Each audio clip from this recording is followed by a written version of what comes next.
Hello everybody, welcome to the United Stand and welcome to the big Bruno Fernandes debate. It's the international break. This is what we do here. We have proper conversations. Please be respectful, but please be truthful. Manchester United are in 10th place in the Premier League. They finished 15th last year. We have never been so bad when it comes to league position. Manchester United need a new start. In the summer, they turned down £90 million for Bruno Fernandes. They ended the summer with no money to buy a midfielder. Was that a big mistake? Is this a mistake that needs to be rectified? Or is Bruno Fernandes actually part of the solution, part of the new era? We're going to delve into it. I've got 5 big reasons why I'm going to say it's time for Bruno to go. But I'm going to quantify it with, he's been a very good servant to the club. I still think he's our best player, but I also think he can be our worst player as well. So we're going to get into it. I've been very excited about this. This is not reactionary. This is not sensationalist. If you're new and you don't get it, I suggest you leave. This is the United Stand. We have proper conversations. And when the international break hits, we line up shows where we can reassess, assess, and look at things rather than regurgitating popularist, sensationalist, topical stuff. I've got a cracking show for tomorrow night. So I've got 5 things. I basically want to get into yours. We've got a poll running up straight away, which says, is it time to move Bruno on? 88% of you are saying yes at the moment. I'm sure we'll get a lot more votes than that, but 88% of you at the moment. So get your conversations in. Bustle Joe says, are you going to talk about the Rats at Old Trafford? That's tomorrow night's show. I nearly did it tonight, but I promised the Bruno show. So I'm very excited about this tonight. I'm going to hit my 5 things, I'm going to explain them, and then we're going to go through yours, let the debate begin. But before we get into that, I had a lovely dinner for dinner tonight from HelloFresh, and you could too. Because tonight we are sponsored by HelloFresh, bringing you, the United Stand community, a winning game plan for dinner. No stress, no hassle, mealtime sorted, quick, convenient, straight to your door. We've been with HelloFresh for a while. You should know what it's about. It's a top signing. There's something for everyone. You go to the website, you pick your meals, you get them delivered to your door. Try something new, try something you've tried before. A solid meal after a long day. And from October to celebrate autumn, things get even better. Double the recipes each week, twice as many healthy options, half the meals ready in under 30 minutes, and more premium ingredients than ever. I received my box today, and I actually had something tonight, which was delicious. But I've got this for the rest of the week. Chinese barbecue-style roast pork. Lovely stuff. I've also got Orkney crab, leek, and potato gratin for this week as well. But this is what I had tonight, and you know I'm going to love this. Ultimate beef and chorizo lasagna soup with bits of garlic bread. So you get all your ingredients on the side. This comes in the box. You get all the instructions on the back, all the nutritional value, all delivered to your door. Absolutely fantastic. And best of all, as a United Stand viewer, you get 50% off. United50 is the code. Scan the QR code or go through the link in the description for an incredible 50% off your first box and 20% off your next 4 boxes. So your boxes are your orders of your food. You also get free desserts for life. So don't miss out on this exclusive deal. Link in the description or scan the QR code on screen now to embark on your gastronomic journey. 50% off your first box. What an international break treat from HelloFresh. Give it a go. Lovely to have that on the show where we're going to be talking about something so big as well. So big shout out to HelloFresh. Check it out. Right. The Bruno debate. I'm just, sometimes people skirt around the issue. I'm just going to say from the very start, I think Bruno needs to go. I don't say this with the conviction that I might say Di Maria needs to go, the snake. Or, McTominay needs to go because I don't think he's actually going to get any game time at Man United and I think we need to move on. For me, Bruno Fernandes remains still our best player. I would argue with that. I still think he's our best player, but to steal a phrase from one of you on a watch-along a few weeks ago, he's our best player and he's our worst player. And these are the 5 reasons I would move Bruno Fernandes on. And I want your opinions on this. First of all, I don't think he fits Ruben Amorim's system. I think this is a really big starting point. I don't think, in my opinion, he fits the 3-4-3. Amorim's 3-4-3 is a striker who plays on the last man, and I think Sesko can be that. And then there's 2 players behind it that, let's be honest, they're flair. They're flair players. They can be wingers. They can be flair number 10s. They're not Odegaards. They're not Brunos. I don't even know if they're Kevin De Bruyne's. You're completely misprofiling Amorim's number 10s if you think it's Odegaard getting the ball, magnetically playing through balls. They're meant to be flair players. They're meant to be players that can make things happen themselves, that can run at people, that can carry the ball, that are quick. You know, all these things are really important, and that's why you won't play Bruno Fernandes in the position I want him and you want him. He doesn't want that type of number 10. So anybody who sits there and goes, oh, what a load of rubbish, Bruno Fernandes can play as a number 10 in an Amorim system, why did he never do it? Why doesn't he want to do it then? Don't argue with me about it, argue with the boss. He is not a number 10 in Amorim's system. Why has he spent £130 million on number 10s when he's already got one of the best in the world? Why is Mason Mount playing ahead of Bruno Fernandes? You know, Bruno Fernandes cannot be a number 10 in that system. It will be Cunha, Ahmad, Mount, or Mbeumo before it's Bruno. So he's not a number 10 in the system at all. And I certainly don't think he's a midfielder. And he's definitely not a wing-back. And he's not a striker. So for me, point number 1, Bruno doesn't even suit this system. He's being shoehorned into a position that's not his because he doesn't even suit the system. That's my number 1 point. Number 2, we're meant to be building something new. This is meant to be new. Going from a 4-4-3, which is what we've been doing for the last decade, to a 3-4-3 and a new manager with young ideas and fresh ideas. Hello, fresh. I finished that. He's meant to be building something new. Bruno Fernandes was here under Ole Gunnar Solskjaer. He was here under Ralf Rangnick. He was here under Erik ten Hag. He's 31. He doesn't suit the system. How can this be part of something new? And I know that sort of fits in with point 1, but point 2 is Amorim is meant to be building something new. We don't know what that is yet, but how can you build something new with somebody that sacked 3 other managers, is 31 and doesn't suit the system? This to me just feels like, look, maybe it's a Glazer thing. Jose Mourinho asked to sell Anthony Martial and the Glazers said no. Maybe Amorim wants to move Bruno on, but, you know, doesn't have the power to do it. I don't know, but that's reason number 2. He's meant to be building something new. Reason number 3 is, and we can argue about this or you can accept it, reason number 3 is he was thinking about going himself. He switched off for the last week of the season. He was crap against Chelsea and he was crap in the final against Spurs. When we needed a leader, were you there? When we needed a leader, were you there? Were you there? No, he bloody wasn't. He was thinking about Saudi for 2 weeks. And that did go over the Europa League final. I don't care what anybody says. Oh, he stayed. He said he didn't want to go. He sat there for 2 weeks and didn't say anything. Top journalists were saying he's seriously considering it.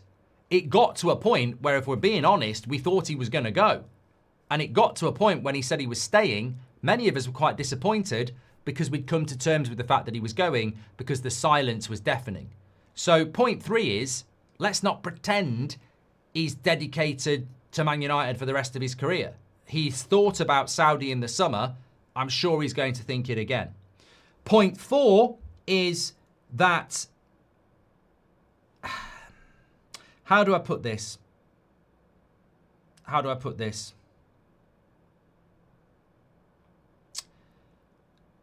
He's not a captain. He's not a captain. I'm trying to put it in a way, and I did write it down.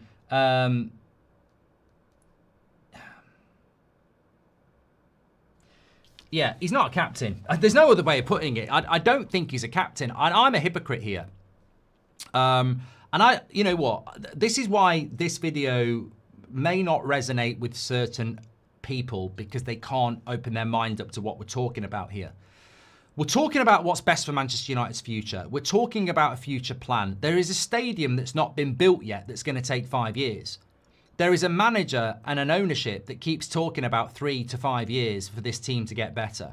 In 3 to 5 years, Bruno Fernandes will be 34, 35, 36.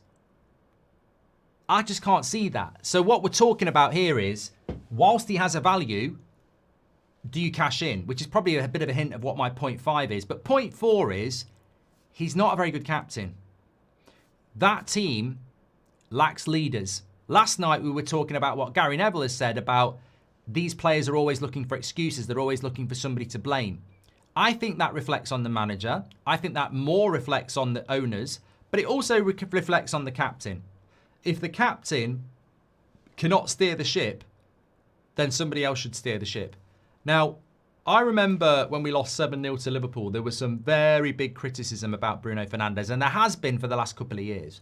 I certainly remember Roy Keane saying stuff. I think Paul Scholes has said stuff. Gary Neville has said stuff. A lot of you have said stuff. Ricky has said stuff. So it's not breaking news to say that people have been criticising Bruno as a captain, not just as a player, for a couple of years. I've always defended him and said he's the best captain we've got. I'd rather Bruno was the captain over Harry Maguire because that sunk Maguire. He couldn't deal with it. And it's a heavy burden to carry on your arm. But he's not a very good role model, I don't think. I might be completely wrong. You know, I know for a fact he's very well liked in the club. I know for a fact off the pitch, he's very placid, humble, nice. He's a really good guy. But on the pitch, I don't think he gives off the vibes you want from a captain. And I'm not just talking about what he said a couple of weeks ago about Lenny Yoro. I thought that was... I don't understand why that wasn't picked up on by more people, because he was totally at fault with Luke Shaw for that first goal against Man City. Lenny Yoro's nowhere near there, and he's not closing Rodri down, Agate is. So to say after the game, Lenny's meant to be coming out, I was going to press Rodri, that's not what happened. And Yoro didn't play for the next 2 games. And Bruno played the next 2 games in the midfield. So, you know, that disappointed me, but it's more than that. I've woken up to it. A lot of people have spoken about it longer than me. It's the petulance. It's the throwing the hands in the air. As the captain of the team, it's everybody's fault but his. And I just don't think that's good leadership. And I think that's not something we're going to miss.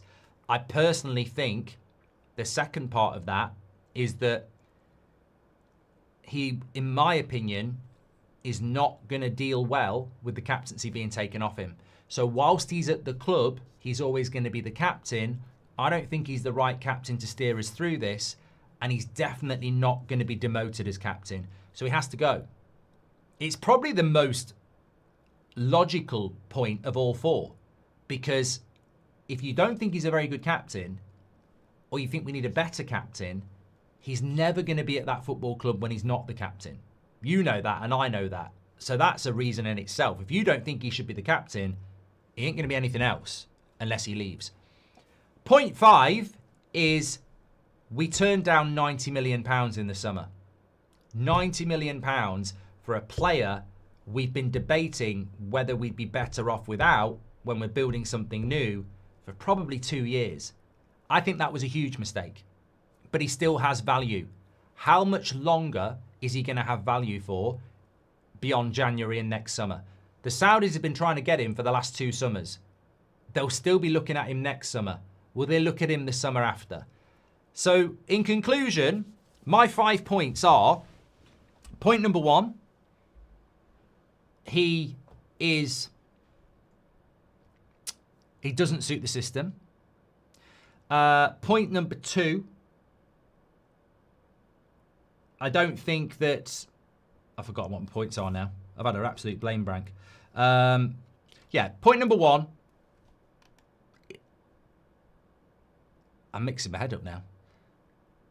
I think I'm having a bloody meltdown here. My brain's just completely gone. I'm being attacked by Bruno's thoughts. So point number 1,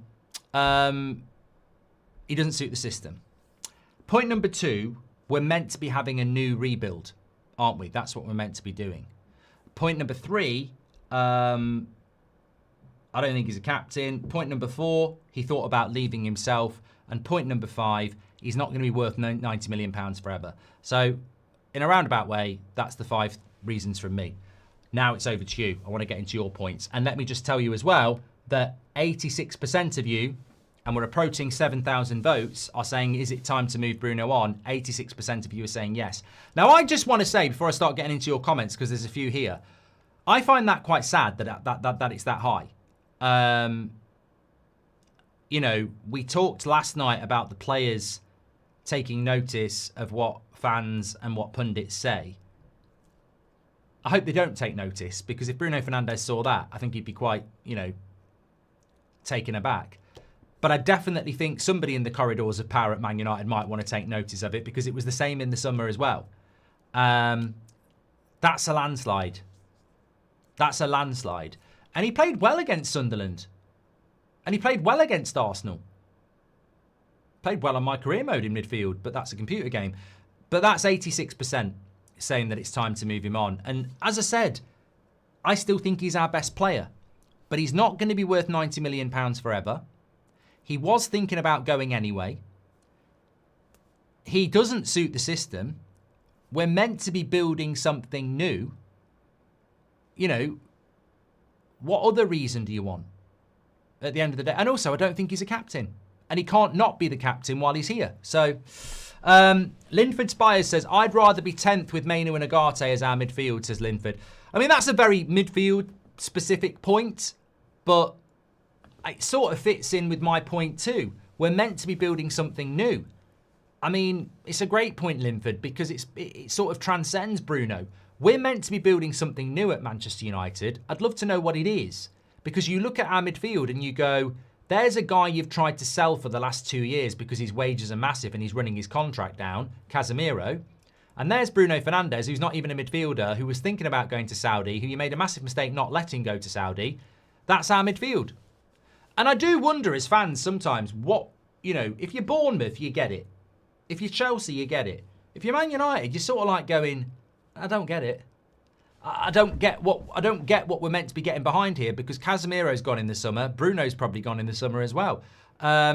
It's a strange thing. And I agree with you, Linford. I'd rather put Agate and Mainu in there in the chance that they might actually be something we can build for the future with, because that's what we're meant to be doing. How can we be sold a 3 to 5 year project of building something new and then use stuff that's going to be gone in the summer? I think it's a fair point. You have to cut down the old trees for the new ones to grow. Liverpool did it with Gerrard. For me, De Ligt should get the armband, says Josh. I'm hoping we're going to get some people saying we shouldn't get rid of Bruno, actually, by the way. I mean, I'm not so sure, because it seems a bit of a landslide in the vote, but I'm sure they will.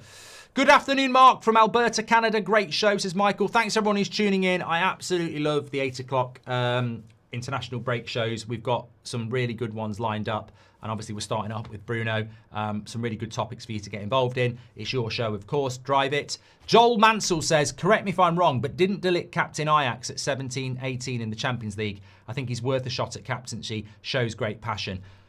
I think we can talk about replacement captains when Bruno Fernandes is gone. With all due respect, while he's at the club, the captaincy won't get taken off him. It just won't. That dressing room would disintegrate. Bruno would lose his shit. Rightly or wrongly, he would lose his shit. While he's here, he'll have the captain's armband. I think De Ligt is a good choice as a replacement. I wouldn't be surprised if it's bloody Delot, knowing Amorim, but, you know, Delot's the one on the leadership team. De Ligt isn't. But, you know, Andy Hart says, make De Ligt captain. Abdul says, OK, Mark, with that being said, how soon do we move him on and how do we prepare to adjust to not having him in the team? Look, I think Bruno's a fantastic player. I still believe he's technically our best player. I think he's capable and has proven that in the past. This is not a witch hunt to say, get out of my club. This is an honest and frank conversation about where this football club is heading and what it needs to do. Out of those 5 things I've given you, I can't even pinpoint which is the most important. They're just 5 reasons. You could argue the fact that he doesn't suit the system is a huge reason as well.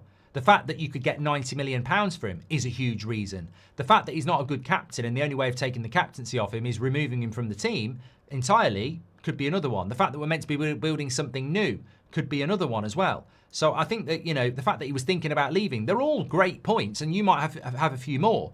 But they're probably not going to happen till the end of the season, which for me makes this season the roller coaster it's going to be. Because if he's going to be here till the summer and he's going to play every week, he's going to play in the midfield. So between now and May, it could be a very long season because I don't see him going anywhere. I'd rather be 10th. I've done that one from Linford. Bruno plays like an NFL quarterback and holds us back from playing as a collective. Clear identity, because it all depends how he plays, and I hate it, says Dobbers. Yeah, look, I mean, I've said it before, and it wasn't one of my reasons because it's too small a reason, but I don't think he suits Cunha. Cunha needs the ball into feet. Bruno doesn't want to do that. So, yeah, you know, we know he wants to take the risky ball. We know he loves the long diagonal. He loves it. Matt Selle says, what's annoying is ex-United players defending him, but if he did half the things he does when they were playing, they'd be screaming at him. I don't know who those ex-players are, Matt. I mean, you'd have to give me some anecdotal stuff about that. But Skippy says, I think we should stick with Bruno until the summer. We need legs in the midfield who can do the work and help Bruno. The issue is he's wasted in the midfield. Further up, he's still world class. I love it. I love that comment, Skippy. I don't disagree with it. He will be here till the summer. We're not talking about dropping him. I think that would be massive. Can you imagine the media reaction to him being dropped and having the captaincy taken off him? We can't afford that. We can't afford the backlash from that. What players in the squad would lose faith in the manager if he did that? You know, we should have done this last summer. We're going to have to wait till next summer to do it. I completely agree. I also think if he was playing as a number 10, he'd be our best number 10. I mean, people forget, in the summer, I said, if he's going to be a midfielder, you cash in. If he's going to be a number 10, I keep him. He's a midfielder. I cash in. We could still put him at number 10. I don't think he will, because I don't think that's what Amorim wants. Scott Hargreaves, thanks for being a member for 60 months with your badge. Gems has gifted 5 memberships as well. Absolute legend of the chat. Ardy says, Bruno is the only player who can pass through defensive lines. He's the only functional part of 5-man press, and Lenny was meant to push forward in the Man City game. Bruno, you don't need to call yourself Ardy. You know, just call yourself Bruno. Defend yourself. I mean, I've never heard such bollocks in all my life. He's the only player who can pass through defensive lines. Okay, so basically, Mainu can't pass. Casemiro can't pass. Mason Mount can't pass. Cunha can't pass. Ahmad can't pass. Xerxes can't pass. I mean, come on. Other players can pass. And Bruno actually likes the long ball more than the through ball, if we're being honest. He's the only functional part of a 5-man press. Bollocks. And Lenny was meant to push forward in the Man City game. Mate, if I had the rights to show you the game, I would sit you down so much you would never stand up. You know, you'd need healing hands to walk again because you would be sat down so hard. Watch it back. Bruno Fernandes is the holding midfielder. Ugarte engages Rodri, and Bruno watches Foden run away. Lenny Yoro has got nothing to do with Bruno Fernandes letting Phil Foden run away. Simple as. Bruno's on a burner, says Jims. Emily Derry, hope you're doing well, Emily. She says this season was supposed to be a rebuild and a culture change with focus on the team and rejuvenation. Bruno staying pulls focus to one player, which intentionally or not contradicts the message of team and togetherness. I think this is a great point by Emily, and I think this is where me and some other people are. We had the worst season in Premier League history last year. The points total was pitiful. 15th was embarrassing. Losing to Spurs in a cup final was unforgivable. We finished the season, we woke up on the Thursday morning after the Europa League final, and we said, we've hit rock bottom, the only way is up, time to go to work. We came out of that summer, we didn't touch the midfield, we turned down £90 million for Bruno Fernandes, and we're now playing Bruno Fernandes and Casemiro in the midfield. If that's the definition of a new start and a rebuild for the future, we're in big shit. I think you're right, Emily. I think there was a missed opportunity in the summer. Maybe they bottled it. Maybe they were too scared to go that far. You know, maybe we've got owners that are risk averse. You know, maybe they're scared. Maybe they were scared to make such a big statement. Maybe they thought if they sold Bruno to Saudi for 90 million, the fans would backlash and go mad. But this is what I mean about knowing the temperature of your fan base. Because I don't think the fans would have done that. I think they would have said, Bruno's been a great servant to the club, but we needed a sacrificial lamb to bring money in, to reinvest and build properly. And they bottled it. They bottled it. I think it was a £90 million mistake. If we get top 5, it won't be. And the culture at the club, amazingly, Mason Mount said it on Saturday, we want to get top 4. Apparently Sir Jim Radcliffe thinks we're good enough to get top 4. If they get top 4, they'll be right. If they don't get top 5, they will be wrong. The minute we rejected the bid, I said it was a mistake, says Ghost92. We won't get the same price for him next summer. I mean, to be honest with you, £90 million is nice. I still think 60 or 70 is good. And we'll get that. We should still get that. Also, you're removing 300 grand a week off the bloody wages. I mean, it's a lot of money. Who's the most talented among Mount, Cunha and Burmo, and how refreshing is it that United fans can ask questions like this, says Rajaf? I don't think I'm at that point, Rajaf, where I'm sat here with a whiskey and a cigar and my slippers on and my feet up, going, oh, our problems have gone away. Is it Mount? Is it Cunha? Is it Mbumo? What a problem to have. Put another log on the fire. I don't think I'm at that point where I look at that yet. I do like the fact that we've got competition for places in that, but for me, Cunha and Mbumo have to be the players and Mount has to be the backup because he's injury prone and Cunha and Mbumo are Amorim signings. So, but I think while he's fit, he's a big, Amorim loves Luke Shaw and Mason Mount, and he loves Dalot. People might not like that, but he does. He very, very, very clearly does. I'm Amorim. Keel Robinson says, I'm Amorim out until Bruno and Dalot are gone. JB says, hi Mark, are we still always going to be in transition when there is still inconsistent in who is the actual coach and the right owner and players?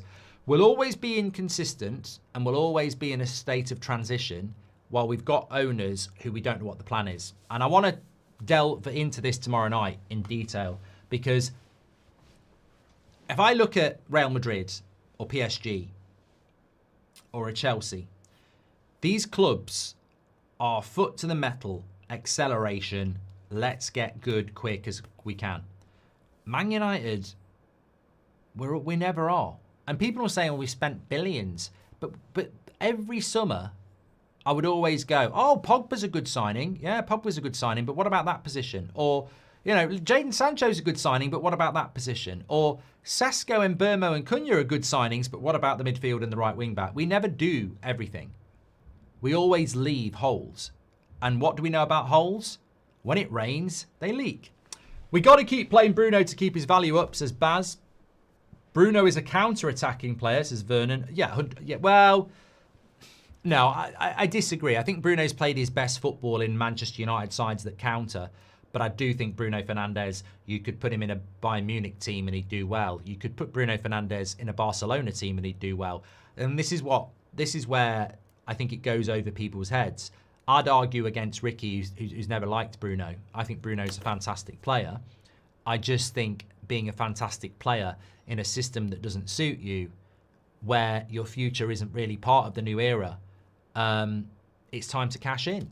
I still think he's a fantastic player, but I just don't think he suits the journey we're going on. And that's probably the sentence, really. I mean, I'm sure when I look at the comments later, there'll be people going, oh, the Bruno agenda, the Bruno hate channel. You won't have listened to a second. I think he's a fantastic player. I think you could put him into certain teams that are good teams and he'd be a very good player. Not this team, not over the next 3 years. Absolutely not. And even if he was, I'd still take the 90 million because his value to me and what I can do with that money is more valuable than what he can do in the team. And also, as a captain, if he was at Real Madrid or Barcelona or PSG, he wouldn't be wearing the captain's armband. Never in a million years. As a captain of Man United, I think it's become a negative. And I think the only way to take the captain's armband off him is to sell him. Because Bruno, and fair play, Bruno's not the sort of guy that's going to go hand it on to someone else and just sit in the background. It's just not the personality he is. He's our only world-class player, says Nick. Now there's a debate. There's a debate. But look, you know what? To make it simple, even if Nick's right, even if Bruno is our best player, and even if he is our world-class player, if you're at Arsenal and you've got Bruno Fernandes, but Odegaard and Eze are fit, does it matter if Bruno's world-class? He ain't starting, is he? Unless you have a Bruno Fernandes fascination that you think he's better than Odegaard and Eze, he ain't going to start. And that's sort of the problem we've got with this system. He doesn't suit it. We're playing him in the bloody midfield. Do you think Bruno equals player power, says Sib? I have no comment on that. And not in the sense of if I speak. I have no comment on it because I've never heard a bad word said about Bruno. I know he's the most powerful player in the club. I know he's the most respected player in the club. And I know everybody likes him in the club. Now, is that player power? I don't know. But everything I've just said there is true. He has huge influence in that club. Is that huge influence a good thing or a bad thing? look, you can have a boss who's the nicest guy in the world and everybody likes them, but the business is failing. You can have a boss that nobody likes, but the business is doing really well. Just because you're well liked and you're the leader doesn't mean that you're a good leader.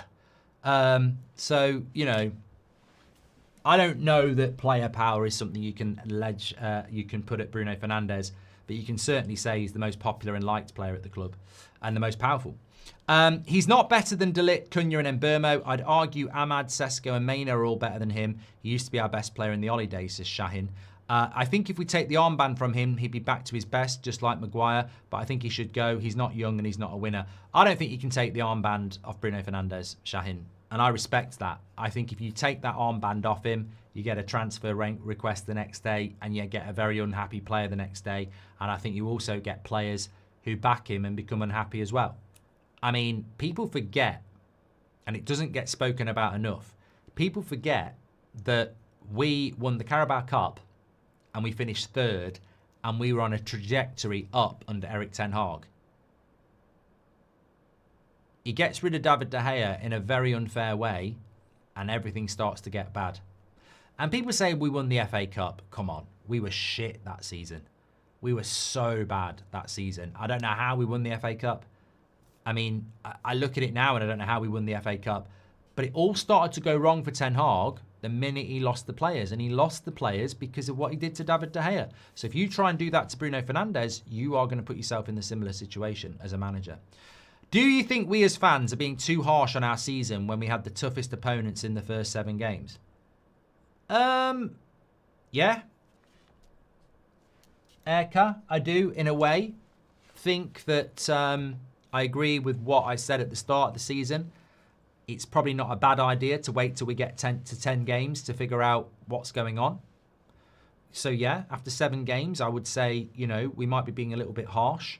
We've certainly played 3 of the top 4 in our first 4 games, but we've also played 2 newly promoted teams. Another team in Brentford that was one of the favourites to go down, and Fulham, which was quite a difficult away game. 10 points from 21. It's not horrific, but it's not great. But what I will say is in 3 games' time, I don't expect us to have any more than 15 points from 30, which again is still half the points. So I don't think we're going to take 9 points from Liverpool, Brighton and Forest, but we might take 6. Hopefully we'll take 7. Sesko needs to bulk up and fight aerial battles, says Fraser. What's that got to do with the Bruno Fernandes debate, with all due respect? Abdul says, my answer on how to prepare. A vice-captain to cover his shortcomings and slowly integrate Man Utd to play his position, says Abdul. Well, I sort of, look, there was a very good question in the summer. And I'll bring it back in because it was from one of you lot. How do you replace Bruno Fernandes? That was what people were saying in the summer. How do you replace Bruno Fernandes if you take the 90 million? My answer was, we already have. Bruno Fernandes is a number 10, and we've got Cunha. Cunha is Bruno's replacement. Bruno's replacement's already here. He's not a midfielder. So the minute you buy a midfielder and Bruno is gone, the midfielder is not Bruno's replacement. Bruno's a number 10. Bruno's a centre attacking midfielder. We've already replaced him. Cunha and Mbeumo have replaced him. But at the start of June, we hadn't bought Mbeumo. So at the time, I was saying we've already replaced him because it's Cunha. And now Mbeumo is there as well. We've already replaced Bruno. He's just playing out of position to get him in the team for another year. I don't see him as a midfielder that needs replacing because I don't see him as a midfielder. So people who say Belieber or Wharton replace Bruno, that's acknowledging that Bruno was a midfielder in the first place. I think if Bruno walked out the door tomorrow, I don't think we need a replacement.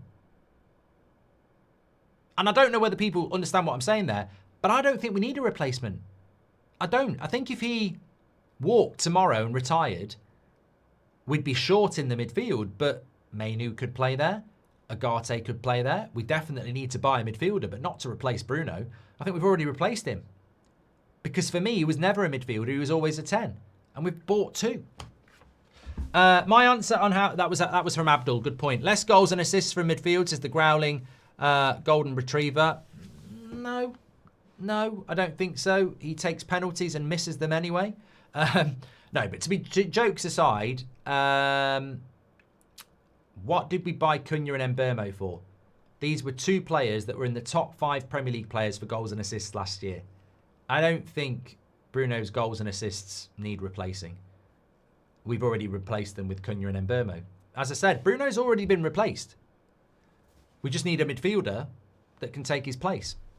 Xerxes has played 82 minutes in 9 games with 0 starts and 8 minutes against Grimsby. Why did we keep him over Rasmus, says Juicy? Yeah, I think that's something we need to come back to later in the week because I don't have a clue.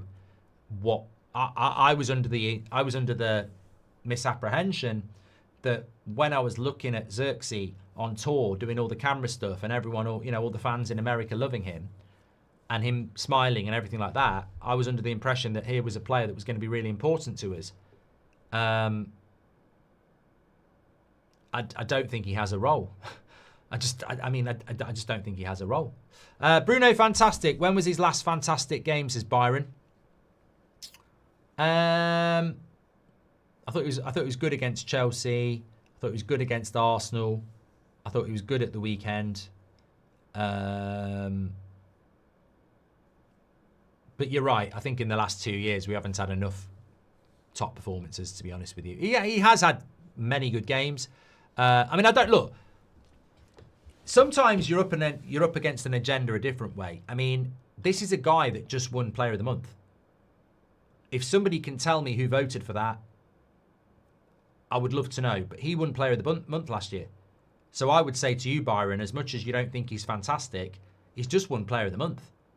I've got no idea why, but maybe I'm wrong. Maybe you're wrong. Maybe we're missing something because somebody voted in Player of the Month. The other thing is, by leaving the decision to stay or leave up to Bruno, the club made Bruno the most powerful person in the room. Oh, Emily, I think this is probably comment of the evening, and I wish I'd thought of it myself. You're absolutely spot on. Man United left it up to him. They let him go and talk to the Saudis for 2 weeks. I mean, if that doesn't weaken your position, nothing does. I mean, that's basically like being married and your partner goes and has a couple of weeks holiday with someone she's having an affair with, or he, and you just sit there going, if they come back to me, I'm going to stay with them. If they decide to leave me, then it's up to them. I mean, some people might agree with that, some people might not, but it was a weak stance, I think. It was desperate, wasn't it? We were obviously desperate to keep him, which I think it's contrary to what most of us actually would have done. Jake says, if Bruno had same contract situation as Casemiro and Maguire, would you still think he's a problem? Would knowing he's definitely leaving make it easier, says Jake? I think he will leave next summer. I think the club know he's going to leave next summer. I just don't think they've prepared for it in the right way. I don't think playing Bruno Fernandes and Casemiro as your starting midfielder for the whole season is preparing for the exit of both of those players. Where is the transition? Because if they both go, Agate and Mainu have had no game time. So you're going to buy 2 new midfielders, and then next season we're going to be going, it's another transitional year. I don't know why we didn't buy a midfielder in the summer. I think we massively messed up. Bruno staying not the problem, Baleba not coming is, says Dan. Well, if we'd got Baleba and Bruno had stayed, at least Baleba could have bedded in next to Bruno, and then next summer Bruno could go, and then you bed in someone else, don't you? I think you're right. I think the failure to get a midfielder was catastrophic in a sense. You either die a hero or live long enough to see yourself become the villain, says Sheriff. It's a great statement, but also I think in relation to that with Batman, you know, sometimes you leave and think you're the villain, but in time you're really the hero. And I think that's what a sacrificial lamb is. Nobody's going to convince me that Bruno Fernandes hasn't been a brilliant signing. I mean, I was obsessed with his signing Bruno, and I think I was proven right. I think he's unfortunate that he's been at the club in such a shit era, but I think there were eras that he could have come into the club and been really useful. And I think he has been useful. And I think he has been a good signing. I don't think anybody would ever say buying Bruno Fernandes was a mistake, and it was expensive. So I don't think he leaves the club a villain. I think if he leaves, he would be the sacrificial lamb that would make him even more appreciated in years to come. There's a time for everything. There's a time to sleep. There's a time to die. There's a time to wake up. There's a time to eat. There's a time to leave Manchester United. Nicky Butt left Manchester United at what, 27, 28? Phil Neville, the same. It was time to go. There is I mean, I don't know whether it's lost in the modern game that not everybody has to retire at the football club. There is a time where you move. There is a time where you move on. And look, he's moving on to earn about 600 grand a week as well. Why can't Bruno go in January, says Andy? Because we won't have anybody lined up. I've heard people saying he might go in January. He won't go in January because it's too much disruption in the middle of a season that's a World Cup year for him and his family. He won't go in January. And Man United won't have a replacement. This will be for the summer. Fine, Mark. Devil's advocate here. Bruno's not the problem. He's our best number 10. Amorim needs to fix his lineup and not play them out of position, says Ron.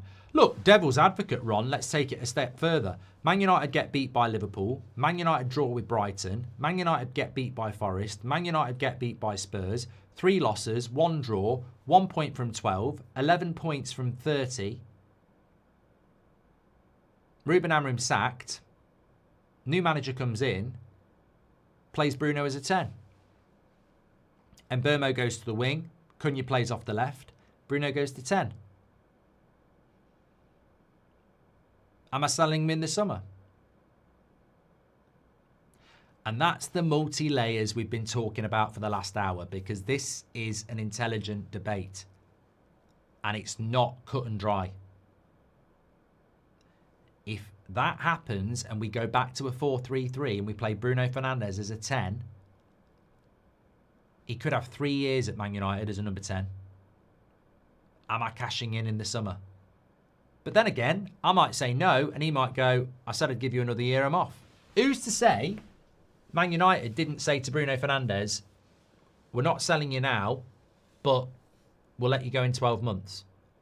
And there's a gentleman's agreement that he's like, well, I sort of want to go now, but I'll give you another 12 months because it's a World Cup year.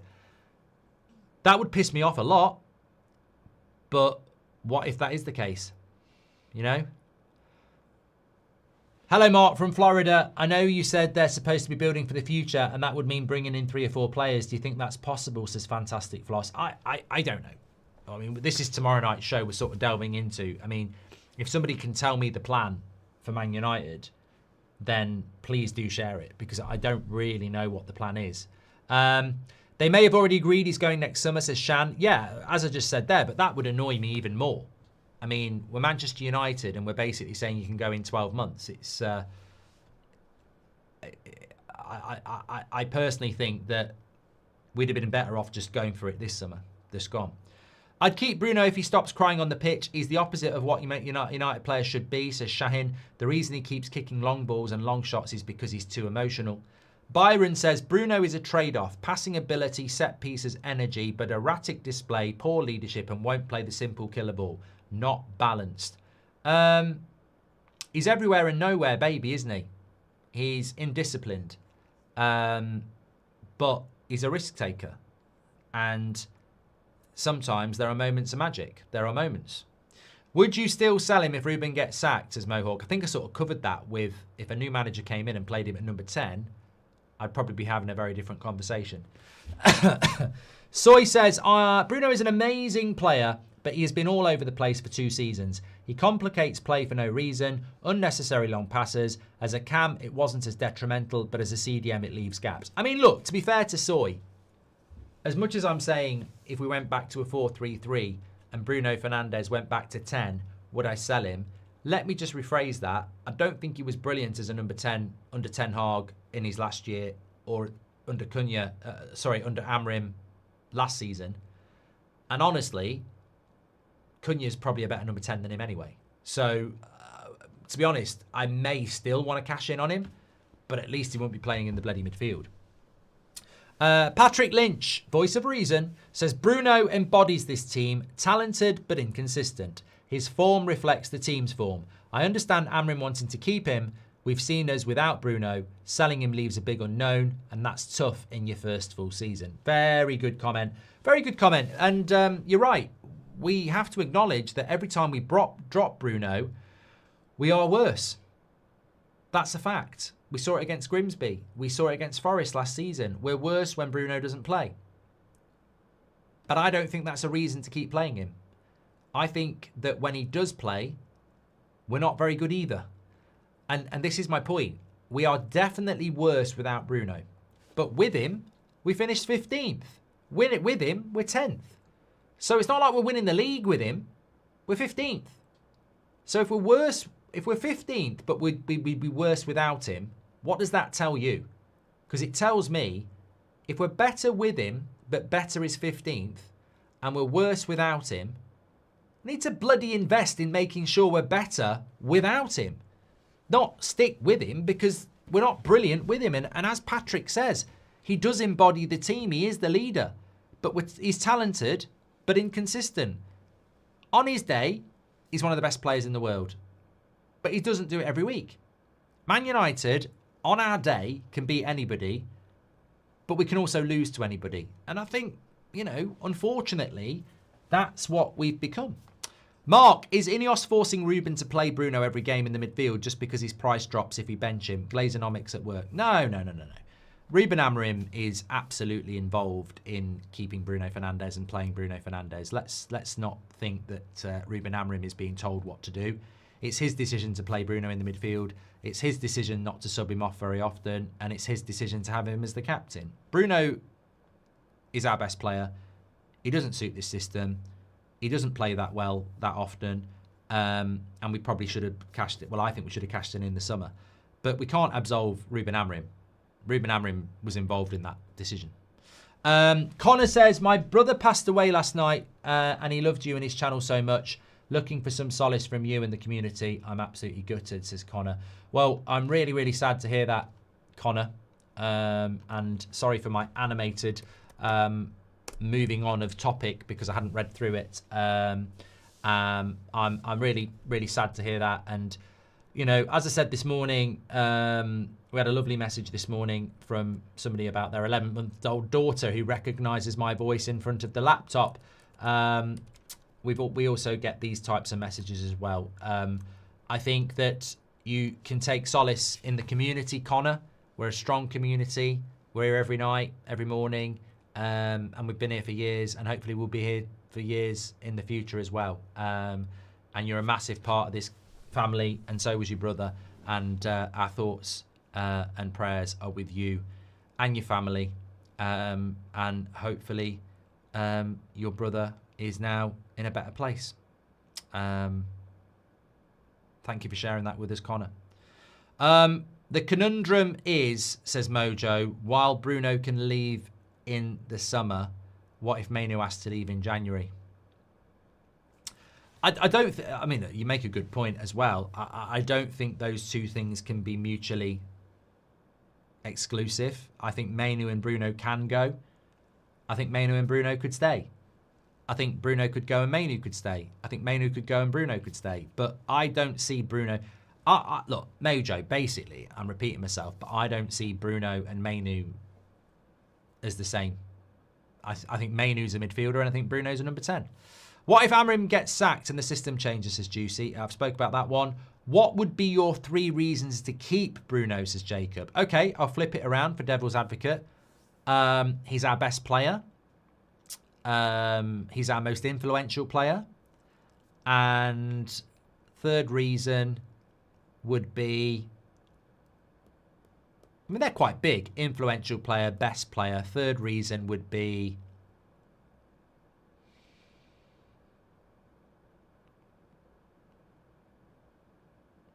we might be worse without him. Yeah, like Reagan said, we might be worse without him. I would love to see you get relegated without Bruno, but Amorim isn't stupid enough to do it, says Ardy. And Bruno is slow, weak, and isn't a leader, says Matt. He's everything you do not need in the midfield. Get Cobby in, let him make mistakes and learn from them. Well, the ironic thing is we've now decided to do that with Lamens, and I think we should be doing that with the midfield. Ramazan said, we lost out on Rashford for 80 million. We cannot make that same mistake with Bruno, which is more obvious considering his age and price tag. You have to cut down. I've done that one from Josh. Thank you very much. Very good point about cutting down old trees to let the new ones grow. Skippy's back again. Connor, brother, don't know you, but we're bonded by our love of the football club and bonds of humanity. Hope your brother is in a peaceful place. Thoughts with you and your loved ones. Lovely message there from Skippy. And there's loads of nice comments in the chat as well. Thank you, everybody. Walid says, I think when Bruno leaves, it'll be a sad, sad day. I understand that statement, but Manchester United's what matters to me. I've seen David Beckham leave. I've seen Ronaldo leave. I've seen Roy Keane leave. I've seen Jaap Stam leave. I've seen Van Nistelrooy leave.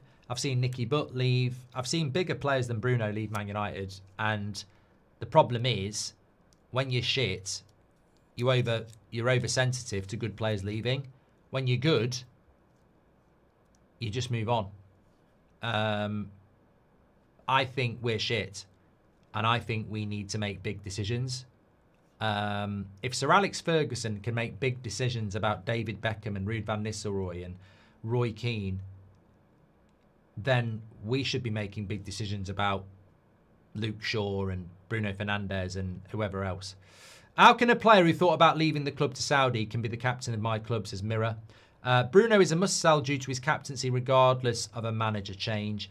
And Andre says Xerxes' problem was missing pre-season. He sort of missed the boat a bit, yeah. Nick P says, when your captain leads by example, but it's frustration, not composure, you set the path to a losing team. Drop his captaincy and see his reaction, says Nick P.